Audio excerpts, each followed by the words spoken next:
Hello, everybody. Good afternoon. Welcome to today's webinar, Better Data, Better Care. My name is Indira Venjamuri. I'm an adult consultant psychiatrist and Deputy Medical Director for Education in Liverpool. And I work with the college as chair of the Specialist Advisory Committee. I'll be chairing this meeting today. We have a fantastic lineup of speakers today sharing their views and thoughts with us. Thank you for joining us. We have over 700 people signed up to attend today. There'll be plenty of time for questions after all three speakers have presented. Please use the question and answer panel on the side for questions for our three speakers. Please tweet throughout the event using hashtag RCPsych Live. You can also tag at RCPsych, at RCPsychGap, and at RCPsychCCQI. So over to our first speaker.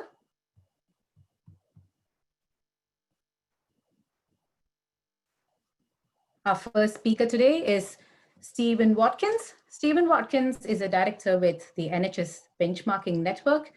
He leads the NHS Benchmarking Network's work program in mental health and intellectual disabilities, and also in several large acute healthcare areas.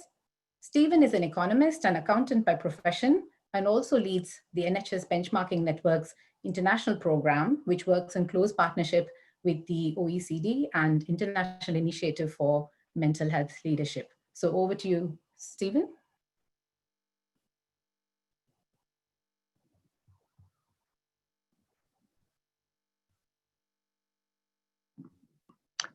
Afternoon, everyone. I'm Stephen Watkins, Director with the NHS Benchmarking Network. I'm here to talk to you today about how we can quantify the impact of COVID on UK mental health services. I think our starting point for today's discussion is that there's so much in the way of anecdotes out there in terms of the impact on COVID on the whole of healthcare, but what has been the impact of this in the mental health area?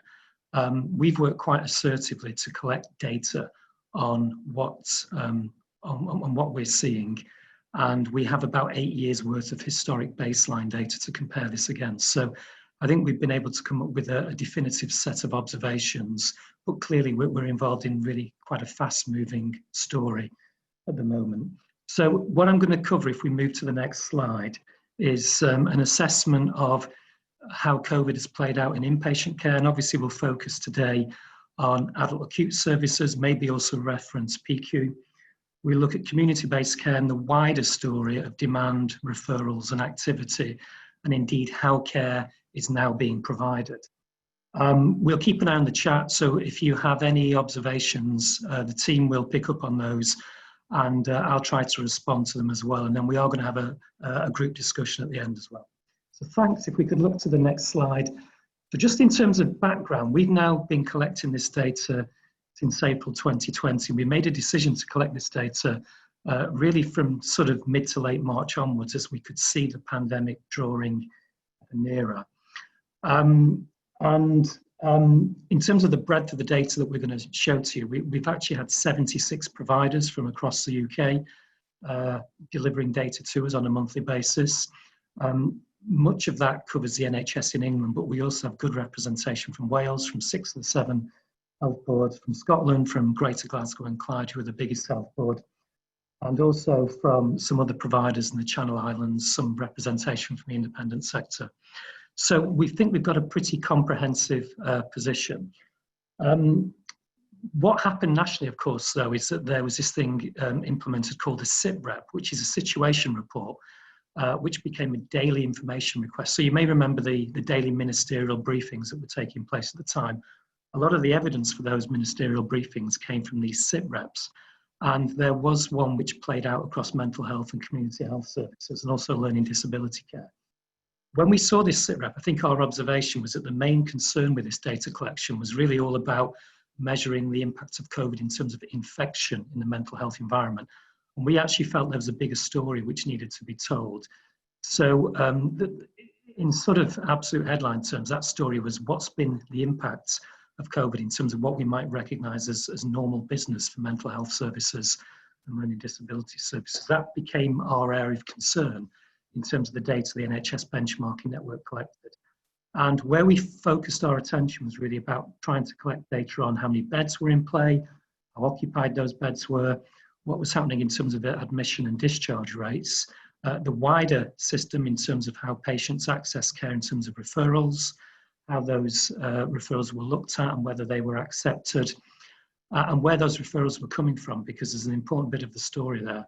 And then in terms of how mental health services responded, how was care provided in terms of, did we carry on in terms of that old way, in terms of face-to-face care, or did we have new ways of care in terms of what that response looked like?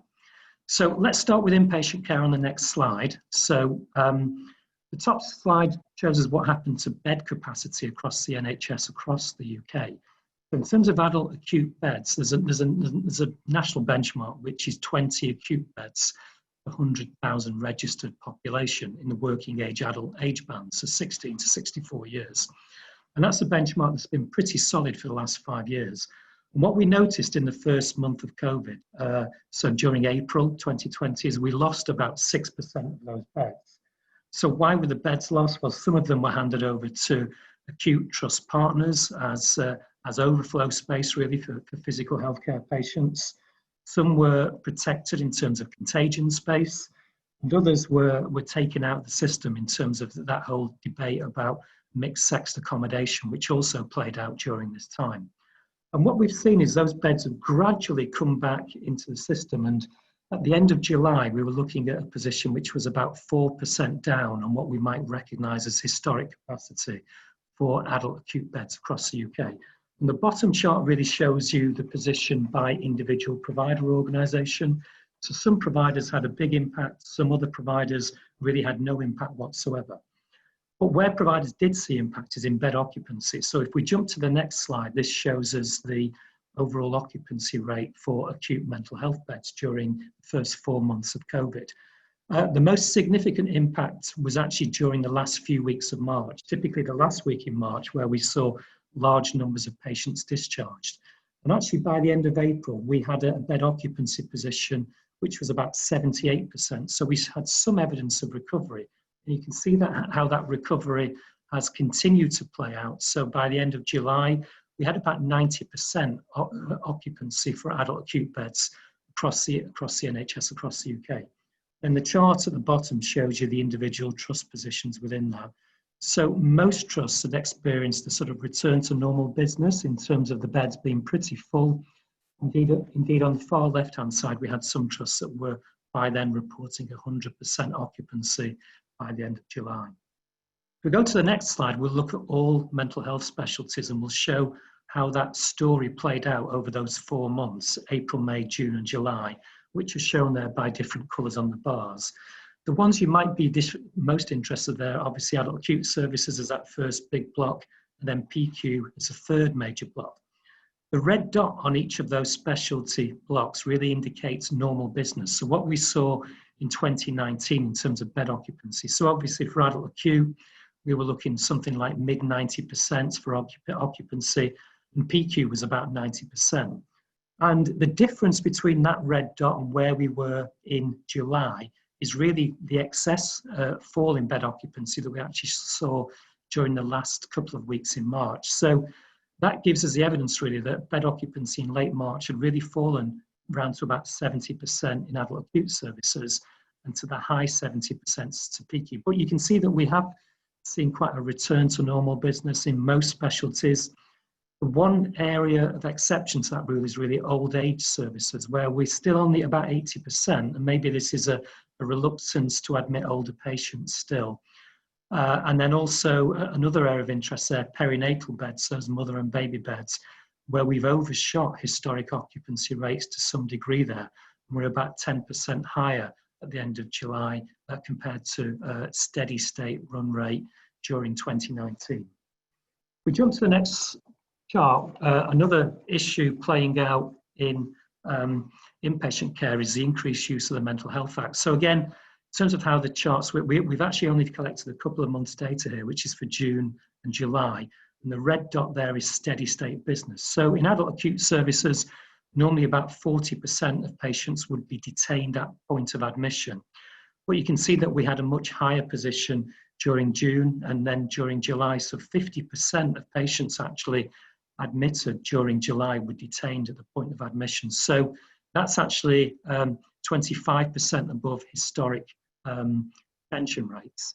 And if you look at the other specialties, you can see that in every other specialty, we've had increased use of the Mental Health Act. So there's something there. Is it about acuity? Is it about practice? But maybe something for the discussion later about why more patients were subject to Mental Health Act detention during the first few months of COVID. If we jump to the next slide, we'll have a look at referrals in terms of volumes in a second.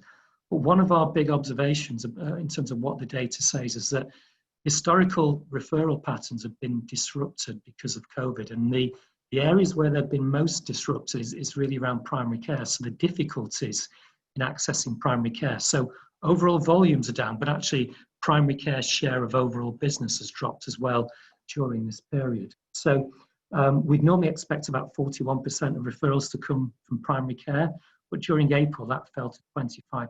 So patients seem to experience real difficulties in terms of accessing that classic referral route through primary care. And what we saw is that more patients were self-referring, and more were also self-presenting through the accident and emergency department as well. If we go to the next slide, this gives us a clue about how volumes were impacted in terms of referral rates. The blue line, the blue horizontal line at the top there, that's historic steady state run rates that we would have seen in 2019. And what we're showing in that top chart is what happened in April, May, June, and then July. So during April, we actually had a 43% fall in referral rates to mental health services across the UK. So it's really quite astonishing what COVID did in terms of the impact on referrals. And where it played out most acutely actually was in CAMHS, where the drop in referrals were over 50% compared to what we would normally expect to see. I think the good news though is that we're really seeing a picking up of those referral rates, so that by July, referral rates were only about 10% below historic rates, but it's still 10% fewer than we would expect to see. CMHTs though and primary care liaison teams did respond really quite positively during this period. And you can see from that bottom chart that over 90% of referrals were accepted for assessment and for treatment during this period. So teams responded very positively and very assertively despite the overall fall in volumes. If we jump to the next slide, this just shows the same position really, but for CRHTs. And again, they were disrupted during April, so 20% fewer referrals, but you can see that by June and during July, referral rates were really back to historic rates. So volumes came back much quicker in CRHTs than for wider CMHT care. we go to the next slide, this tells us something about the type of care that's now being delivered. And really, this is a story about a switch from face-to-face care to one where now the dominant medium for delivering care is non-face-to-face. So what we're showing there is 3 colour blocks. The blue area is really about all adult CMHTs. The orange area is about CRHTs. And then just for reference, we're showing CAMS in the far right-hand side in green, and all really experienced a similar pattern of care playing out. So the first bar there for the blue area for all adult CMHTs shows us that historically in 2019, 25% of care would have been delivered non-face-to-face. That meant that 75% of care, so the de facto standard, was that care was being delivered in a face-to-face manner. But look what's happened during COVID. From April, where 68% of care was non-face-to-face, through to some form of recovery during July, but we've still got a dominant care delivery method, which is about non-face-to-face care, with 59% of care delivered that way. For CRHT, we've got slightly more face-to-face care, but we've still got 43% of care being delivered non-face-to-face for those patients who are in a crisis. If we jump to the next slide, that will show us that position really across all adult CMHTs. So you can see that the top chart there, the horizontal line, is at 25% normal 2019 business. And we can see that, you know, the dominant means is now non-face-to-face care for those 4 months. And on the bottom slide there is really all trusts and all health boards lined up. So everyone's pretty much got the same experience there of non-face-to-face care being the dominant offer at the moment. Maybe some good news within this, though, in that 50% of all CMHT patients on caseloads did have some form of clinical contact during July. So even though most patients are not getting their care face-to-face at the moment, about half of patients are in contact with services each month. If we jump to the next slide, this is really trying to understand that position about where we are with digital care. So we're all here on Zoom today, and obviously in terms of our practice, we're now sort of in this new uncertain world, perhaps about Zoom, about Teams, and about Skype. And but again, the evidence is really quite interesting here. So anecdotally, at a certain level, we are almost assuming that most care, because we can't see all patients face to face, is now being delivered through digital means. Well, actually, let's look at the data. So the blue section of the chart there, that's for all adult CMHTs, and that shows us really that by July, 5% of all contacts was being delivered through digital means. Of course, we know that 59% of all care was non-face-to-face in July, so we might assume there that by default, that 54% of all care was being delivered via the telephone. So the default delivery method is actually the telephone, with digital making some presence within this care offer. Looking through those other colour sections of the chart there, the orange section is CRHT. So CRHT is really an exceptional occurrence through the digital means. But let's have a look at the next block, which is CAMS there. So by July, 22% of all CAMS care was now being delivered through a digital platform, which is fantastic. And that's a really encouraging thing to hold on to here. But of course, we know that those CAMS providers are also providers of adult CMHT care. So why is there such a difference, given that those trusts are using the same EPR system, the same technology is available within those trusts? So is it more about choice? Is it about practice, or perhaps an element of digital deprivation within those patients who are using adult CMHT care? So if we jump to the next slide, we'll have a bit more of a look at that. So this is digital technology spread amongst adult CMHT. So the good news is that we are seeing growth, but we're seeing growth from a 2% baseline position in April. And even now, the end of July, the latest data we have is that we were about 5%. But look at the variation you're seeing in that bottom chart across individual trusts. So it's 5% in terms of the mean average position there. On the left-hand side, you've got one provider there offering 21% of their consultations through a digital platform. The providers we're seeing really at the top end of that range, typically they would be the global digital exemplar sites who've got a really good technology infrastructure. And then look at the the right-hand side of the chart there. So we've got a number of trusts where it's 0% or 1% of all contacts being offered through that digital platform. So we've got astonishing variation really across the NHS. If we just jump to the next slide, this tells us something about overall volumes of people who are now being supported on CMHT caseloads. And we have seen a reduction.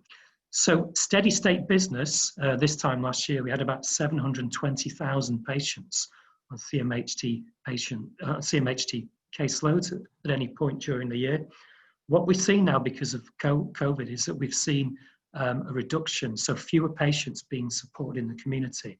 And there's really quite a consistent story there. So caseloads were down 11% during April, but they're still down and they're 12% lower during July. So that means actually about 85,000 fewer patients on CMHT caseloads across the UK. So it has had an impact in terms of the overall volumes of patients that have been supported by specialist community-based mental health services. If we look at the level of contacts being offered though, which is the next slide, there is some encouraging news here in that from that original disruption, we have seen some recovery and we've now recovered to normal levels. But remember that the default option here is telephone-based care with some face-to-face care and then some digital care offered on top of that. So my final slide really is next steps. So we're going to carry on collecting this data and we're going to have an August report out, which will be the August data. That report is going to be made available to all trusts and all health boards, and it should be available towards the back end of next week.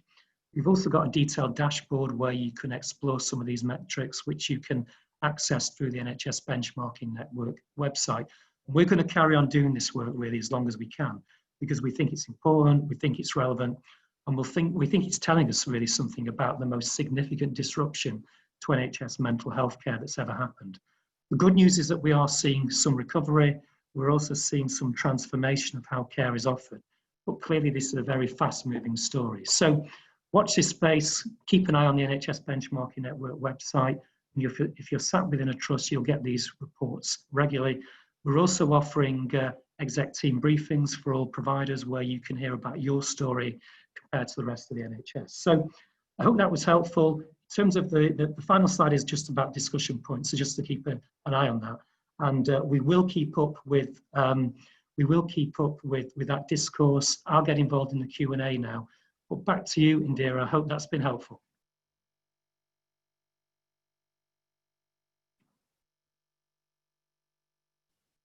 That's been an absolutely amazing and thought-provoking talk, Stephen. Thank you so much. We've tried to answer some questions, but there are some specifically for you, I think. If I introduce our next speaker, Simon Rose.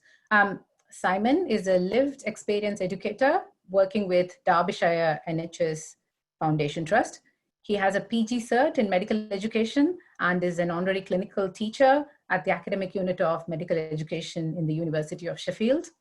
He's a patient representative on the Council of the Royal College of Psychiatrists, and he'll be talking to us today about patient experiences during COVID. So over to you, Simon.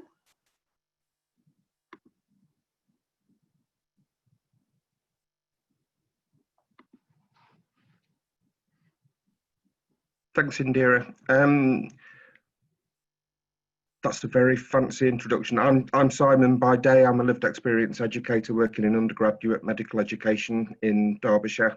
As Indira says, I have a PG cert in medical education and a seat as patient representative on council at the college. So as well as my PG cert, as of yesterday, I've just enrolled in a master's programme, so things are developing. So if we move on to the next slide, please. Oh no, that's gone horribly wrong, but we've heard from Stephen that in CMHTs, referral rates have gone down, face-to-face contact with people receiving care has gone down, digital online contact has increased, and in inpatient settings, bed numbers have decreased, bed occupancy rates have decreased, admission rates have decreased, and detention rates have increased. What I want to do for the next 10 minutes is just to flesh out what that looks like for people on the ground. what does it look like for people receiving care? Now, based on the fact that Stephen did inpatient first and finished with CMHT, I'm going to do it the other way around. So I'm going to go back to back and start with CMHT. So next slide, please. So my entire 10 minutes is based on the premise that interactions between clinicians and patients are rarely neutral. They have the potential to be positive and have a positive impact on a patient's mental health. They also have the capacity to be negative and to have a detrimental impact on patients' mental health. So we're looking for this brave new post-COVID world or current COVID world. We're looking for it to be positive and really engage people in a therapeutic way. So next slide, please. To give some context to this conversation about CMHT and particularly CMHT digitisation, in my employing trust in Derbyshire, 4% of contacts by adult CMHTs are now done by video. The overwhelming mechanism used is telephone still. Interestingly, of those 4% digital appointments, I'm told that roughly a third of patients of that 4%, video is now their preferred means of interacting with services. Okay, that leaves, unfortunately, 2/3 who have either not yet bought into the idea of digitisation or aren't going to. So anecdotally, I had heard what was happening locally. I didn't want to base this solely on Derbyshire, so I put a call out on Twitter. Initially, when I put the slides together, 10 people responded quite quickly and were happy for me to quote them to give a sense of the impact on their life. That figure's now significantly increased, but the themes are the same. So what I'm going to do, as I say, is just look at the impact. We've heard from Stephen what the data tells us. What I want to do now is to just look at what that means in real life. So we heard from Stephen that there's a decreasing rate of referrals and it's harder to access services. The people that responded to me, to be fair and to be balanced, they all didn't have a great experience. They were all in the two-thirds group rather than the 1/3 that think it was their preferred method. In a time of patient-centred care, I'd like to lay a challenge to you guys as clinicians. How do you manage digitisation and things when it's not the preferred method for some people? How do you provide person-centred care and to avoid just lurching to tech, because that's the way to go? I noticed that Stephen said that 22% of CAMS appointments were now done digitally, and he said that was great and something to hang on to. I'm wondering why he assumes that that's great when certainly on the data that I've seen, only a third of people think that's the way that they want to go. So, but anyway, moving on. So the impact of decreasing referrals and making it harder to access services. So I was told by a person, M, that she had received an appointment for an emergency appointment nearly 3 months after crisis. In the meantime, she was left with absolutely no support. She'd made 3 attempts on her life in the last few weeks. Literally no one's listening. She also did say that she's currently safe, but wanted to give an honest opinion, an honest experience. Next slide, please. I got told by somebody who is not under a CMHT. The CMHT basically only affect referrals if someone is at serious risk of immediate harm, and they weren't. So in this area, there's an intermediary service, but it's now suspended for all routine referrals. Person comments that the GP was brilliant, but it would have been really difficult to establish a relationship. Her care survived because of that established relationship with GP.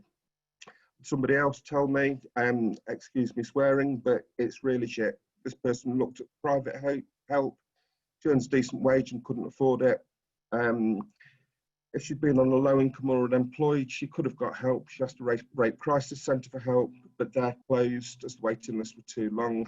She's proactive in trying to get help, but there isn't anything there.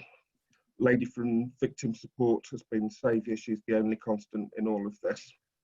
So at a time when referral rates are down, particularly referral rates from primary care into secondary care, my challenge is, how do you switch it back on again? How do you avoid people like these for whom this is a really bad experience? I haven't got an answer. I'm a patient rep. I look for clinical leaders to work these pathways out. Next slide, please. So we've heard about the increasing amount of digital contact and a decrease in face-to-face contact, accepting, of course, that, as Stephen says, that it's a very small amount of people who are actually still receiving digital contact. But in providing person-centred care for the 2/3, have a think about this. Have a think about the impact on somebody that's paranoid. So I was contacted by somebody who was unwell and paranoid, but his CPA meeting took place by video call. He expressly didn't want to log into the trust system, and then the tech didn't work anyway because nobody could get in the room for 40 minutes. Just imagine for a minute the impact of that on somebody who's experiencing paranoia. Okay, the move towards digitization is helpful for 1/3 of people. The move towards digitization is certainly helpful for clinicians. We need to find a way of making services accessible for people that don't like digital technology. Move on, please. Okay. I had somebody tell me that a video call wasn't effective as face-to-face. So they had an appointment, it was by video call. I was told that obvious cues that this person wasn't coping had been missed, and she simply wasn't listened to. Mental health symptoms were ignored. They made it clear that we're going to not talk about anything other than physical health. Became completely overwhelmed by intrusive flashbacks and noise and left the meeting completely consumed by the goblins. Nobody is bothered to check that I was safe or okay. My next challenge then is how do we as people that are employed in the NHS, how do you as clinicians manage the situation where the person that you're talking to is triggered by the conversations? For instance, if you're face-to-face, you pick it up, you presumably don't let that person leave the meeting. How do you manage the technology to work in a way that somebody isn't left feeling unsafe and feeling unsupported? Move on, please. So, in a similar line, I got told that somebody was utterly destroyed by how mental health services have and continue to be during the pandemic. A huge life-changing situation that I don't want to share, but it plunged me into living alone after 20 years of being with my husband. The lockdown is traumatizing to remember. I push it away in the same way I do with triggers of my PTSD. Worth remembering that the loneliness and absolute loss of support in the way it was. I don't agree that services have stopped and continue to stop being face-to-face. Somebody else, why is my mental health care taken away, put on Skype? I feel alone and ill. I've ended up in hospital admissions, been in A&E, been in crisis house, been under CMHT crisis team. Didn't need to get to that point. My anorexic behaviour is crept in. My OCD is crippling. I don't think it's rocket science. Why? Okay. I'm simply recounting what I'm being told. I'm actually making no judgment to that because I work in the NHS. I don't believe that NHS systems have collapsed. NHS systems are now different. They engage with people in a different way. What I'm concerned about is trying to make sure that the people that don't want to engage or don't feel comfortable engaging in that way don't get left behind. Move on, please. Okay, this was a huge, I got lots of conversations around a lack of privacy around appointments. Okay, so there's an example that came in late that isn't on the slides. I spoke to a woman whose mental health is impacted by the fact that she's in an abusive relationship. Okay. Face-to-face meeting with the mental health team. She goes out away from her partner. Even telephone contact. She can hide. She can go on the. She can talk on the telephone on the way to the shop. She can go into the loo with the telephone away from her partner. If we swing towards digitalisation because it's great and it must be better to be able to have face-to-face contact using technology, we run the risk of alienating her completely. She's simply, it's not safe for her to have mental health services in her house via digital tech. I had somebody else tell me to say it's more awkward receiving video call at home. For context, this person was a student, so lived away, moved back with parents over lockdown, doesn't want to tell his parents what's going on. So he describes in therapy, for a therapy session each week, he goes to his garage to get a sense of privacy. Okay, somebody else tells me that they had issues around appointments not happening when they're supposed to happen.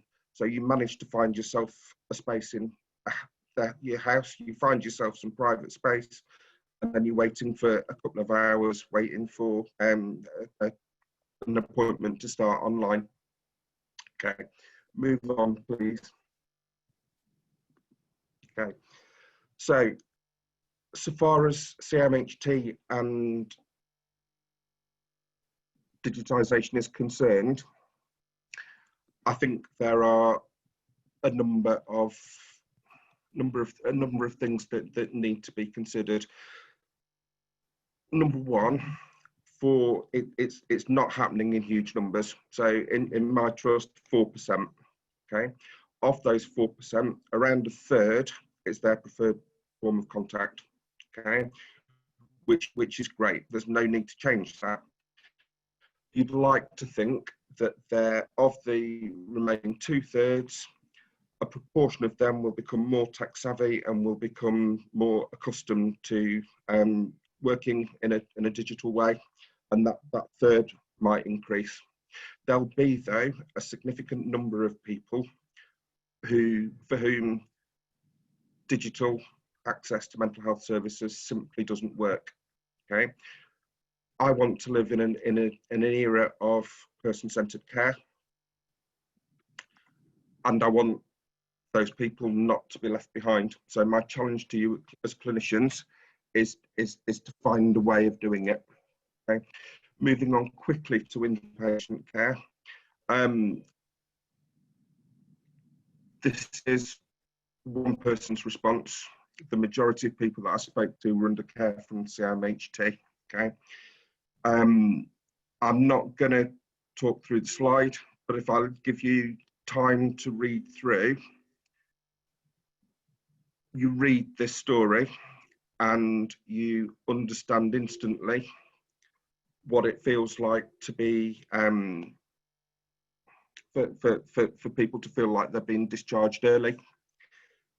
You feel you get a sense of what it feels like for those early discharges to fail, and you get a sense of why it is that people end up in perhaps deeper crises and end up subject to the provisions of the Mental Health Act. So move on to the next slide, please.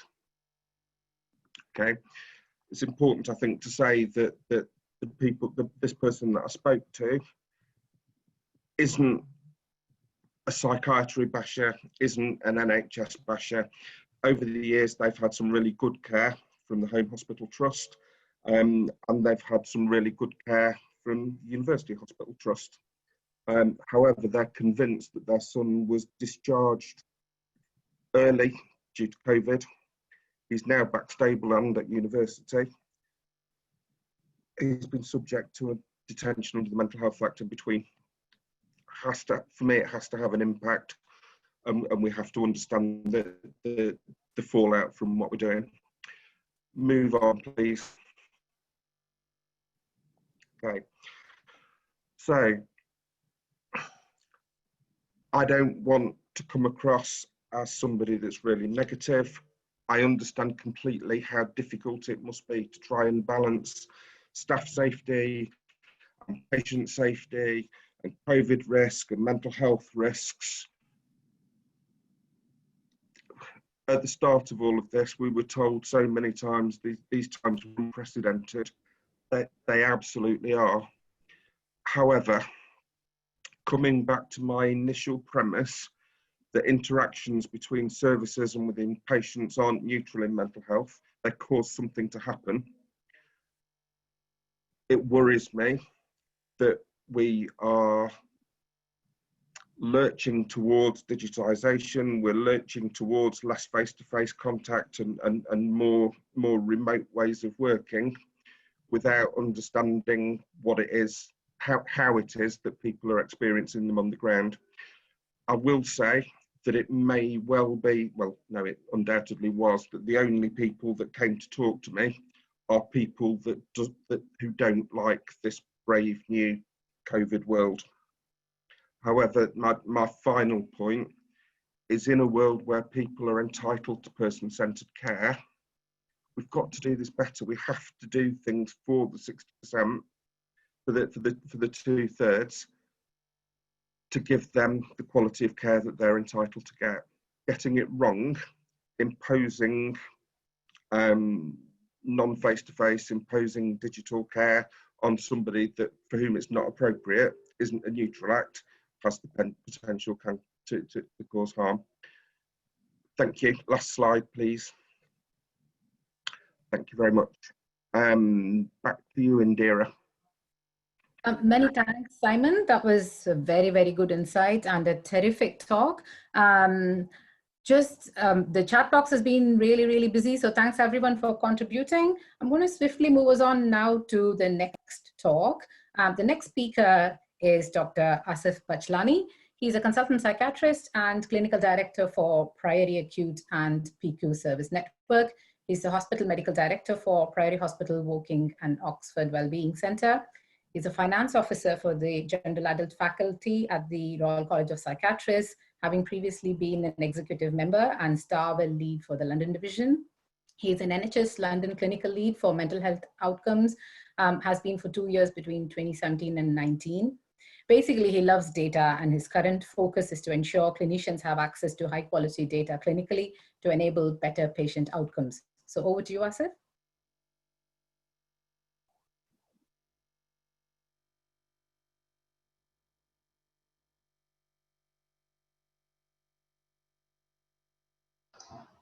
Asif, you're muted. Okay, hopefully you can hear me now.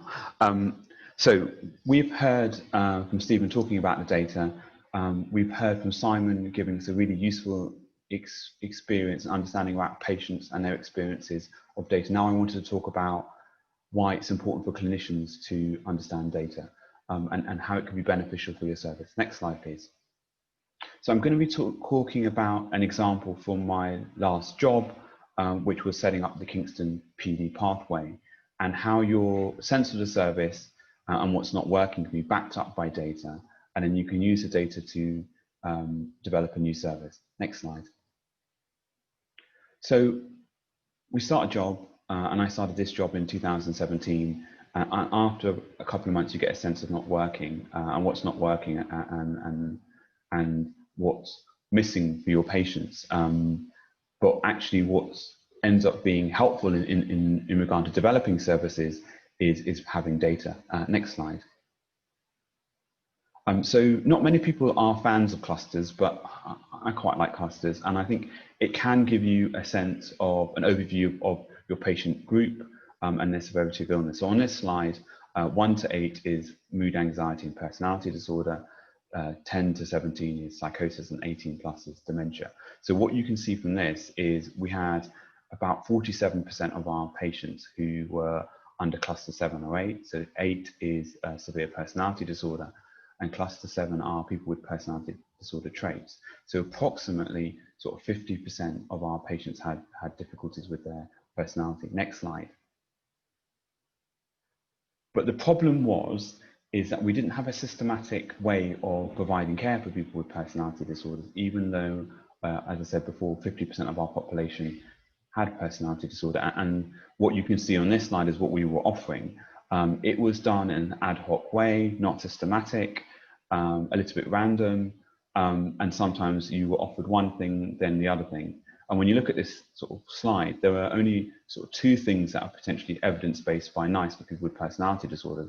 That's psychodynamic psychotherapy, which had a wait between 6 to 12 months, and then one-to-one therapy for CBT, and not gold standard, but at least evidence-based according to NICE, but again, 3 to 4 months. But it was random, and patients got allocated to different things, and sometimes patients got some therapy, sometimes they got care coordination, and it wasn't systematic, and it wasn't fair, and it developed a system where we as a team didn't feel comfortable with these choices, and so we needed to do something about it. Next slide.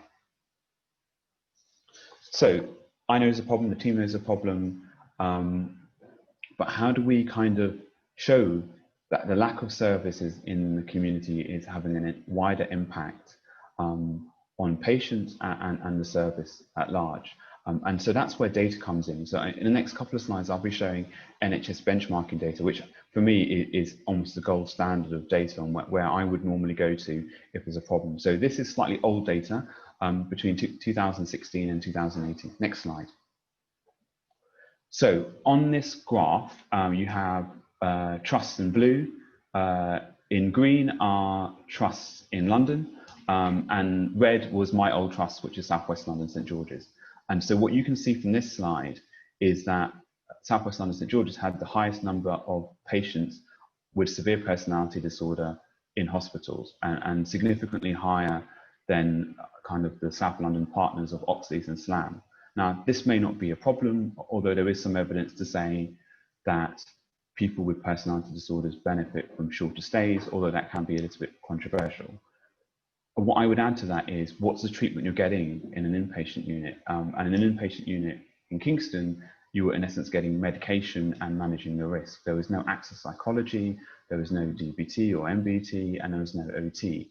So it was a very narrow treatment regime of trying to manage the risk, often by containment and medication. Next slide, please. And if you just tap it again.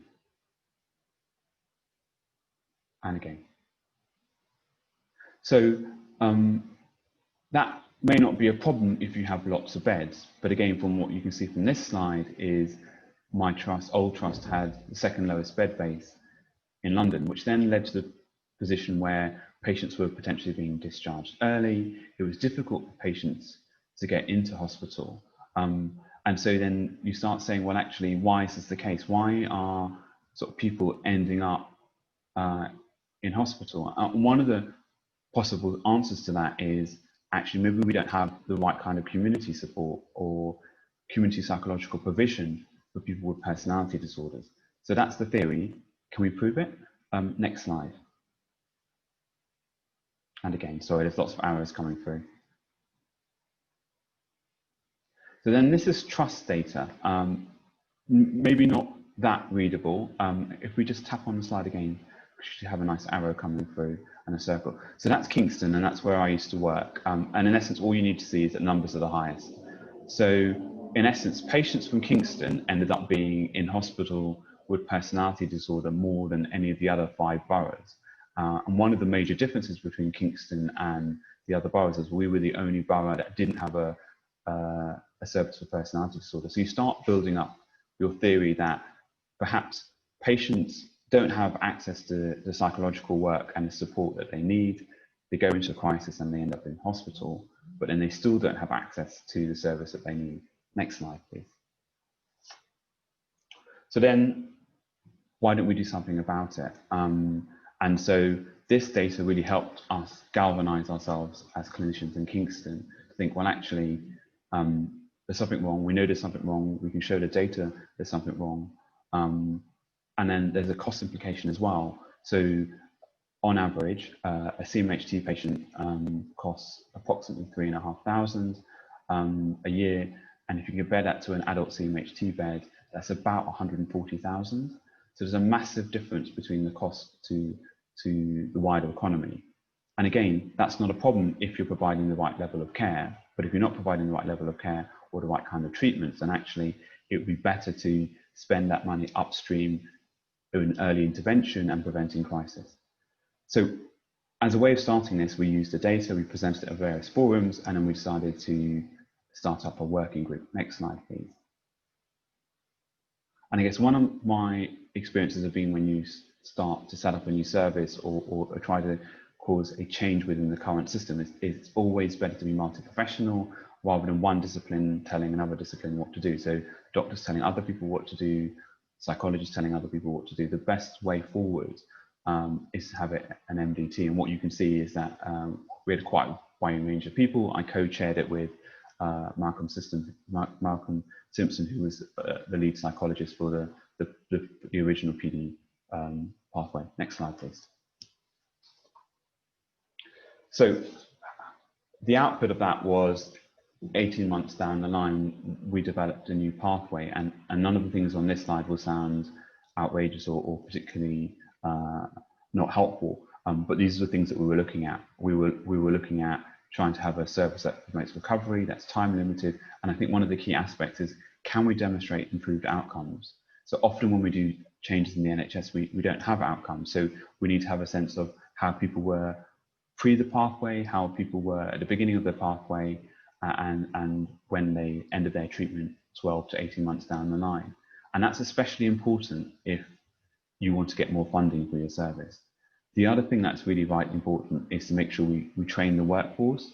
And so one of the things that we were keen on in this model was to put it in the CMHT and not as a separate service, because when you have a separate service, you create barriers. I mean, barriers that stop people getting to where they need to go to. Next slide, please. And then you can just click through. So that hasn't particularly come through very well, but in essence, perhaps a pathway, if you've worked with people with personality disorders, not unsurprising. So you have a referral, they get triaged with a single point of access, and then they come into the pathway and they have an assessment that can be up to 6 sessions. And then they have sort of 3 months as pre-therapy work and then a year's worth of treatment. And in the end, we went with DBT and structured clinical management, and then approximately sort of 3 months as kind of pre-discharge work. Next slide, please. So if any of you have had the pleasure to pitch to commissioners, you often have to present a gold, sort of silver or bronze model. We ended up presenting 2 models. And as you can see from that, you can see the cost and what the capacity was. And in the end, the commissioners agreed to kind of give us a copper-based model where it was much significantly lower than what we were asking for. And so the service started in July, and in essence, they could sort of treat 25 people per year, which is obviously not very much. And some of us were really disappointed with that. I tend to be a bit more optimistic and say, well, this is a start. At least we've got some funding for treating people with personality disorder with treatment that we know works. And if we can prove that our patients get better, then we can get more funding. Just to put that into context, when I was working in that CMHT. On my own caseload, I had about 100 patients with personality disorder. So you can obviously see 25, as being able to treat 25 people per year for the whole of Kingston is nowhere near sufficient. So on to the next slide. So I guess I wanted to end the talk with thinking about, well, what can I do? I'm a clinician, I work in a service, it's not working well. How do I make things different? Next slide. I think one of the things that's key is when we're talking about system change or trying to change things or being unhappy with things is to kind of see your colleagues as your work family. So if you want people to help you or make improvements, then can you think about what can I do to help the service? Rather than thinking just that I'm a doctor, this is my clinic, that's what I need to worry about. Perhaps if I work with a team manager and help them with their service, they'll help me. The other aspect of it is if you're kind of pissed off or annoyed with one bit of the service, like the home treatment team, and you don't think the home treatment team is doing their job well, writing a kind of snotty email to them is not necessarily going to help your case. It's much better to see them as your wider work family and have a friendly chat. Next slide. This is an example of a friendly chat that you can have rather than sending off a horrible email. And actually from these sort of chats, you can end up finding that you can improve pathways for patients. Next slide. And again, and I'm not particularly technical. I'm not an expert in QI or don't have any formal qualifications in QI, but what I would say is that actually having a decent relationship with your team, being able to communicate with your team, work effectively, that's a big aspect of improving care.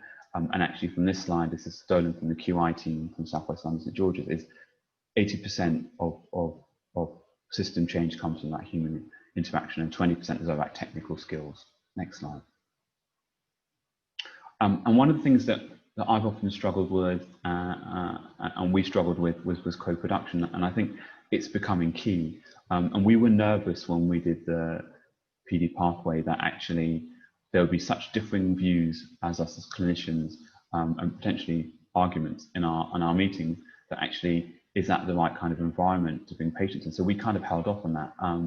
And we were rightly criticised at the end of the development of the pathway that actually we didn't have patients involved. And I guess that was a big learning experience for me. And I think what I've been told when I asked this with people that I respect, that actually patients make a really big difference and it helps kind of frame the conversations in a different way. And I guess Simon's experience and Simon's talk really helps us with that.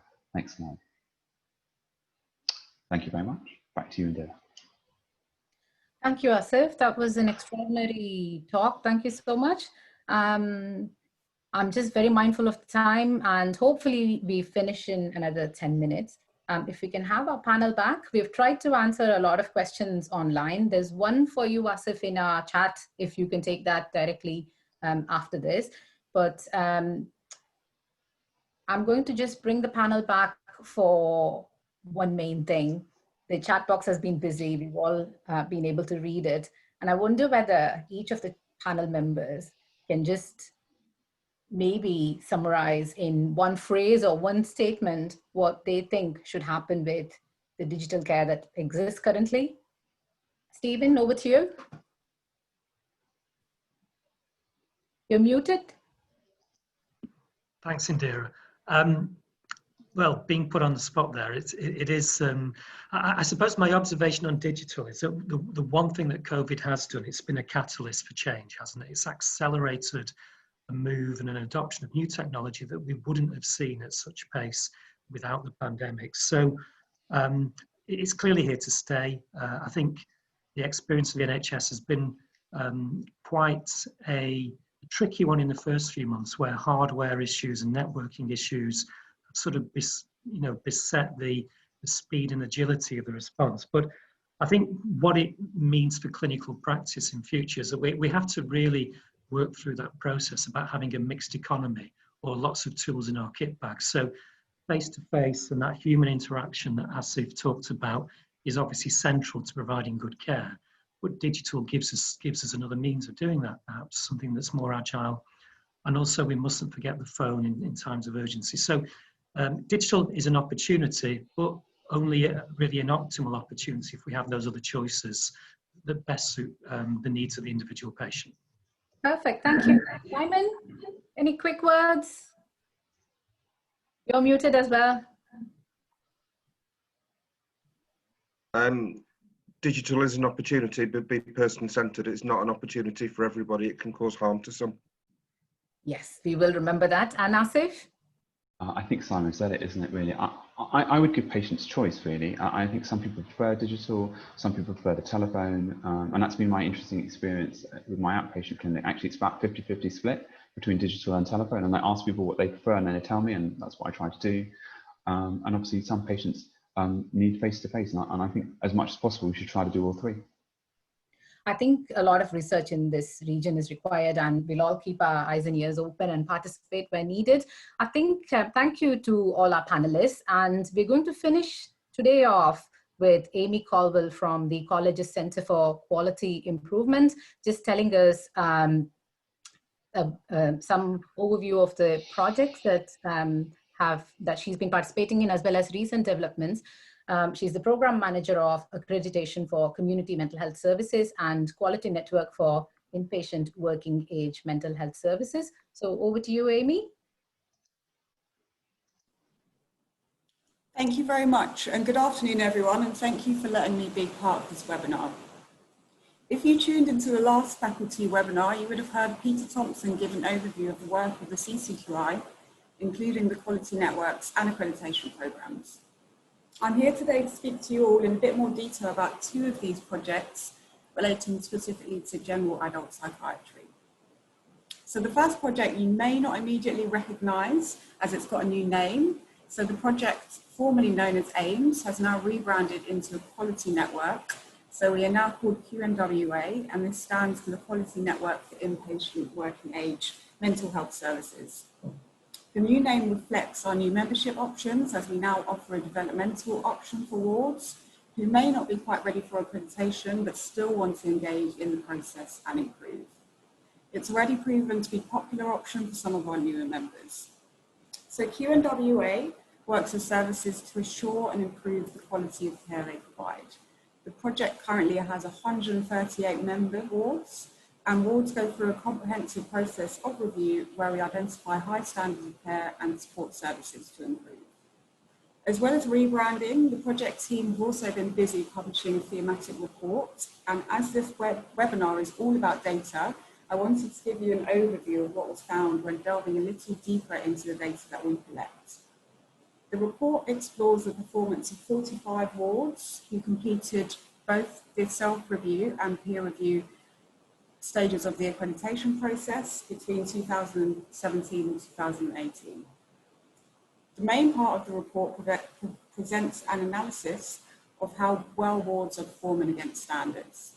The standards are grouped into 6 themes. So these are patient experience, patient-centered care, care engagement, staff experience and well-being, safety, and therapies and activities. I don't have time to mention all of the findings, but here are a few that stand out to me. So with the theme of patient-centered care, so we found that 73% of practitioners develop the care plan collaboratively with the patient and their carer. 58% of patients and their carers have been offered a copy of their care plan and the opportunity to review this. So obviously there's still some work to be done in the area of patient-centered care planning. In regards to staff experience, we found 100% of wards actively supporting staff health and well-being. However, we found that only 62% of clinical staff said they received supervision at least monthly.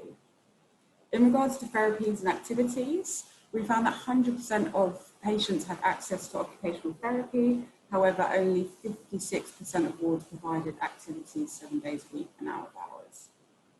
The aim of QNWA is to help wards implement positive change before they're awarded the badge of accreditation. Hopefully that gives you a flavour of the full report, which is available on the college website. So ways to get involved in our project. So we're currently looking for professionals to sit both on our accreditation committee and advisory group. We are also planning our virtual annual forum, which is on Wednesday, the 11th of November. and the theme is quality improvement and innovation within adult inpatient wards. If you want more information about sitting on our committees, or you have a topic you'd like to present at our annual forum, please get in touch. So quickly moving on from QNWA to ACOMS. So ACOMS is an accreditation program for community mental health services. Started in 2016, it currently has 35 members. Like QNWA, it offers both accreditation and developmental membership options. Due to ongoing COVID restrictions, many projects in our department are now undertaking virtual peer reviews. With careful consideration and planning, ACOMS was the first project to undertake a virtual accreditation peer review over the summer, and I'm happy to report that these were a success, and we're able to maintain the rigour and robustness of a face-to-face review online, as well as being able to include the same number of clinicians, frontline staff, patients and carers in the process too. So before I leave, just briefly ways to get involved in ACOMS. We are looking for a chair for our accreditation committee and advisory group. So this role is instrumental in the development of the project. So if you are interested or want to find out more about the role, please let me know. So that's all from me. Back to you, Indira. Thank you so much, Amy. That was really useful. Can we have the panel back, please?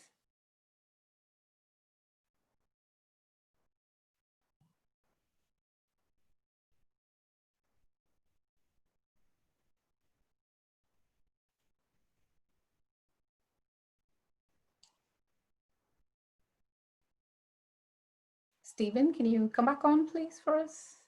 Thank you. Isabel and Natasha, can you come back on screen, please?